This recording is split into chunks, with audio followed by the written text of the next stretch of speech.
Sujet 21, cinétique, développement post-bac, loi cinétique des systèmes complexes, niveau PCSI, prérequis, les définitions de cinétique, bibliographie, PCSI, d'Innocence, chapitre 5. Alors, un système complexe est constitué d'au moins deux étapes. En fait, il y a des étapes élémentaires et quand on a une équation qu'on écrit qui modélise une réaction, il y a en fait des sous-étapes qui n'apparaissent pas forcément. Alors on considère valable la loi de Van Hoff, c'est-à-dire que la vitesse de réaction est le monôme des concentrations, V égale K fois concentration réactif A fois exposant son coefficient stoichiométrique, etc. Présentation de la méthode. Alors, on prend un exemple, c'est le plus simple pour expliquer la méthode. On part de A qui se transforme avec une vitesse K1 en B plus C, c'est l'étape 1, et ensuite B plus C à une étape K2 se transforme en D. Alors, R1 c'est K1A, R2 c'est K2, concentration en B, concentration en C. La variation de concentration en B par rapport au temps, eh c'est K1 concentration en A, moins K2, puisque donc B est formé par celle-ci et est éliminé par celle-ci, donc moins K2 BC. Et ça, c'est aussi, puisque B et C sont dans des proportions stoichiométriques, la variation de la concentration en C par rapport au temps. La variation de la concentration en A par rapport au temps, c'est simplement moins K1A, puisque A est éliminé par la réaction K1 et n'apparaît pas dans les tables. Donc dB par rapport au temps, eh bien c'est K1A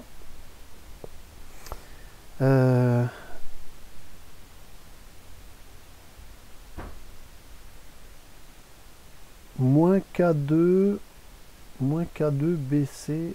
Tiens, là on dirait qu'il y a une erreur. Oui, parce que ça c'est DC, là, D de D au cours du temps. Non, la concentration en B, c'est...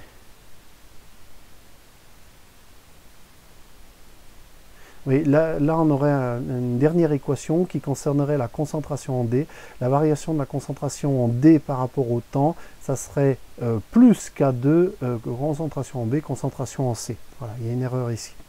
On a ici un système d'équations différentielles qu'il ne resterait plus qu'à résoudre pour connaître les lois de vitesse et l'évolution du système. On va prendre un autre cas de figure qui est un système qui va nous permettre d'aller plus loin dans l'analyse, qui s'appelle le système de Harcourt et Esson, qui a été étudié en 1866. Un réactif A donne un réactif B avec une vitesse K1 et qui donne un réactif C avec une vitesse K2. La concentration en A est égale à la concentration à 0. On considère initiale, les conditions initiales, la concentration en A, on l'appelle la concentration en A avec un indice 0. Alors la variation de concentration A par rapport au temps, c'est moins K1A. La variation de concentration en B par rapport au temps, c'est K1A moins K2B. Et la variation de la concentration en C par rapport au temps, c'est K2 concentration en B. Cette équation peut se résoudre directement. En fait, c'est une équation qui nous met sur la voie de l'exponentielle. A égale A0 exponentielle moins K1T. On reconnaît ici un ordre 1 classique. dB par rapport au temps, du coup, c'est K1A, donc on remplace par cette expression, moins K2B. La variation de B par rapport au temps, plus... la variation de B, oui, alors ici on part de cette équation et on va essayer de la résoudre.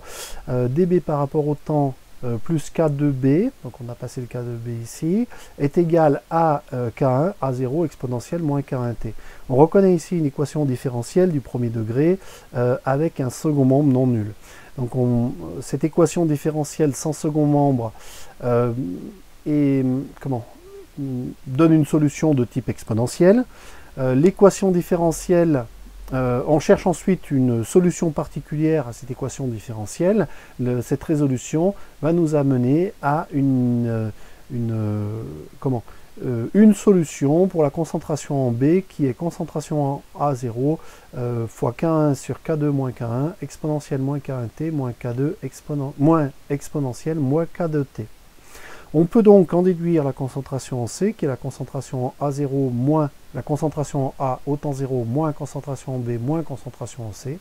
Et on arrive à cette expression A0, K2 exponentielle K2 moins K1, 1 moins exponentielle moins K1T, moins K1 sur K2 moins K1, 1 moins exponentielle moins K2T. Quand on trace cette, avec une simulation numérique, qu'on trace cette fonction, en fait on s'aperçoit qu'on obtient une sigmoïde, avec une concentration en A0 qui diminue, une concentration en B qui augmente au début, et qui augmente puisqu'il y a beaucoup de A disponibles, donc on forme beaucoup de B. Au début, on forme peu de C parce que tant qu'on a peu de B, ben, on ne peut pas former de C. Mais quand la concentration en B commence à atteindre un niveau suffisant, alors on commence à faire du C et le C, comme ça, augmente. Et à ce moment-là, il va atteindre à la fin l'état d'avancement maximal où la concentration en C aura atteint la concentration qu'on avait au début en A0. On voit que en fait, la concentration en B passe par un maximum et baisse assez rapidement. On peut s'intéresser à trouver ce moment-là qui correspond à un changement de une période d'induction, puis ensuite une période où le comportement va ressembler plus à un comportement en exponentiel. Ce temps se trouve en considérant l'égalité des vitesses, c'est le moment où on fabrique autant de B de par K1A qu'on perd du B par la réaction 2, donc avec K2 concentration en B. L'égalité des concentrations amène, avec un peu de calcul, à déterminer que le temps max est 1 sur K2 moins K1, ln de K2 sur K1. Le maxi est atteint d'autant plus rapidement que K2 sur K1 est grand devant 1. Donc si K2 sur K1 est grand devant 1, à ce moment-là, on a ici quelque chose qui vient de plus en plus grand, et ici quelque chose qui vient aussi de plus en plus grand, mais celui-ci l'emporte sur celui-ci. Et donc le temps tend vers 0. Un peu de calcul nous montre que quand K2 sur K1 vaut 2, ben en fait on va pouvoir xi, alors xi on va appeler l'avancement, ce qui permet de... en fait on va avoir B qui va monter à la moitié de la concentration de ce qu'on avait au début. Si K2 sur K1 vaut 10, alors on n'en a plus que 22%, c'est à peu près ce qui est dessiné là. Pour 50 puis 500, on arrive à 8 ou 1,2%. Donc on voit que la concentration en B, si le deuxième processus est assez rapide, la concentration en B va rester faible. Donc forcément, comme elle reste faible, les pentes associées vont aussi être faibles. Alors on peut en déduire une approximation qu'on va appeler l'approximation des états quasi-stationnaires qui a pour but d'éviter de devoir faire une résolution numérique qui devient vite complexe.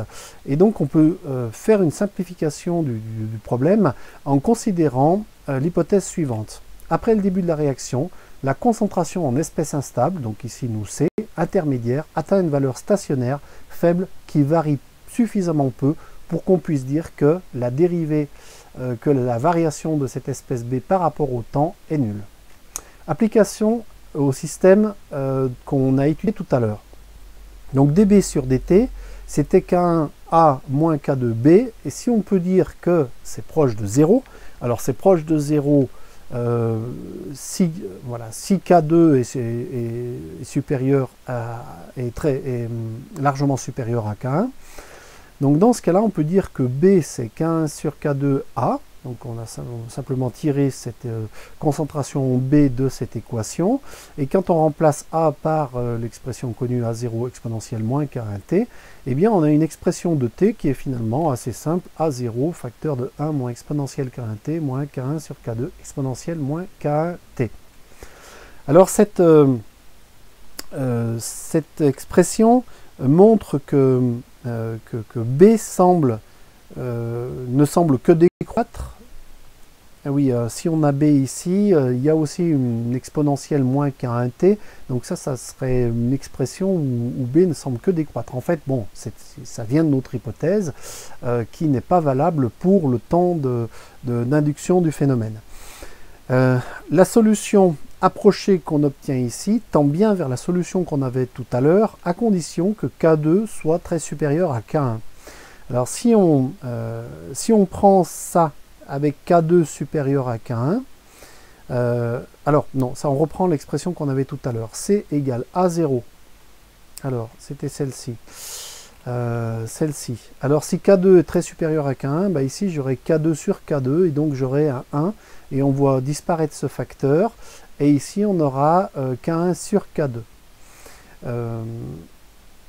Alors ça va nous donner ce qui a été écrit ici, 1 moins exponentielle moins K1T moins K1 sur K2 exponentielle moins K1T.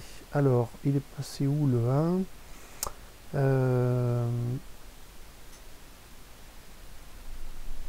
Oui, si K2...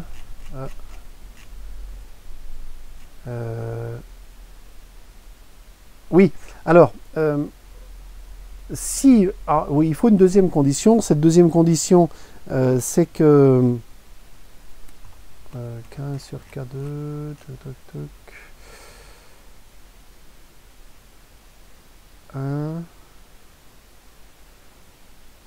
Alors là, on aura un 1. Oui, on aura un exponentielle moins K de T avec un K1 sur K2. Alors si en plus on a le temps qui est supérieur à 1 sur K2, ce qui montre qu'en fait on ne modélise pas bien ce qui se passe dans les tout premiers temps de la réaction, à ce moment-là, la concentration C va être égale à A0 1 moins K1T, puisque tout ça, si T est très supérieur à 1 sur K2, cette exponentielle devient... cette exponentielle devient très négative et donc ce terme tend vers 0, il n'y en a plus que ça. Et donc on voit bien qu'on retrouve la solution, qu'on converge vers la solution qu'on avait donnée tout à l'heure.